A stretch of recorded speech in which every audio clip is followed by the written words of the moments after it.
All right, in today's quick tip, guys, we're going to show you how to make a Gorilla Tape card using an old gift card and some Gorilla Tape used for your EDC carry, your get home bag, your bug out bag. So let's jump in.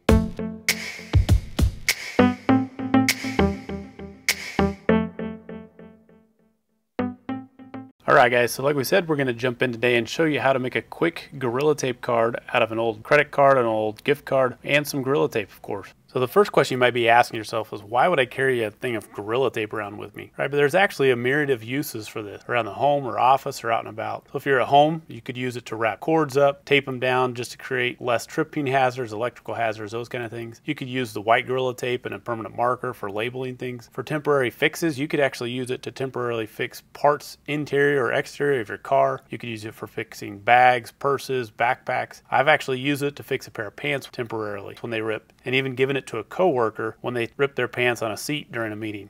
From a survival situation, of course, we can use it for lots of other things. For fire starting options, making a makeshift band-aid. If I've got a piece of tissue or a cotton ball, I can actually make a band-aid out of it for temporary use. I can use it for fashioning temporary shelters, bags, containers, etc. So again, there's lots of different uses that this one tool allows us possibilities to use. So let's show you how we're going to go about that. All right, so as you can see here, again, there's several options.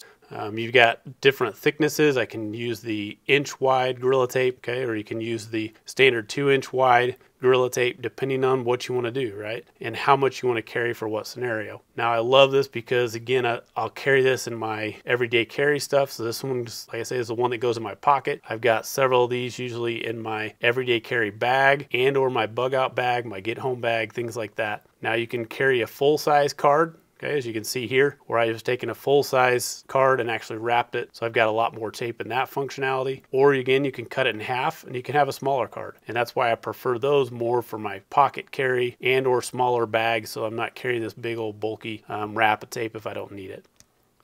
So let's jump in and show you kind of, again, how we do that. Pretty straightforward. Most cases you can get any old gift card, right? Your vanilla Visa cards, your Subway cards, any of those kind of options that would allow you to use that. So these are all expired cards. And then of course, the next thing you'll need is some type of Gorilla Tape. Okay, so you pick which one works best for you. As you can see here, there are lots of different Gorilla Tape options on Amazon. You find the one that works best for you. Again, the standard Gorilla Tape is what I prefer most cases. Okay, and then there are several options where you can create other Gorilla Tape wraps for other capabilities and have those as backups and options in your bags and other kits if you need be. All right, so let's just show you really quick how to make that happen. Again, you can do it with a full-size card or you can do it with a half-size card, depending on what size tape. You can always cut it down prior to making your card if you want to cut the right size you want first, or you can just start with a full-size card and then cut it in half after you've done it. So in this case, we're just going to show you how I make a half card. So first and foremost, of course, really all you got to do, pretty straightforward, is start out wrapping your card, okay? And you decide, again, if you're doing a full-size card, right, you can kind of map it this way. If you're doing a half-size card, you can start this direction. So for today, I'm going to do a half-size card. And what I like to do in this case, as you can see, I like to leave this side so that I can use it for trying to pull it tight as I start to wrap it. So you determine what's best for you on that situation. But really all it is, as you can see, I'm going to go ahead and pull some out. And then all I'm going to do is start wrapping that across the card itself. And as I wrap that, I want to kind of see what it lays like. Now I'm kind of a little bit tight that way. I like to have mine nice and clean, so I always try and make it pretty straight, pretty conformative as it goes forward first and foremost.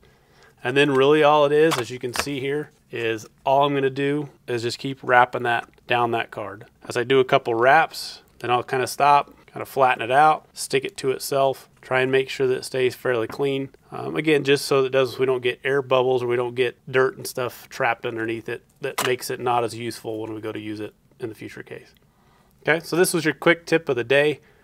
We'll show you some of the options again as we talked about, how we can use this for future capabilities or how we can use this in other scenarios. I'll show you this. It's in my EDC kit, and we'll get into that as we talk about what is an EDC kit, why do I carry some of these other things in my everyday carry. All right, thanks again for joining us for this video, guys. Please hit that thumbs up, that like, that subscribe button, hit that notification bell so you can be notified when I release new videos. Thank you again for all your continued support as I build this channel around individuals trying to learn and understand more about how to prepare ourselves for those situations that we can't always plan for. Have some fun out there, and we'll talk to you soon.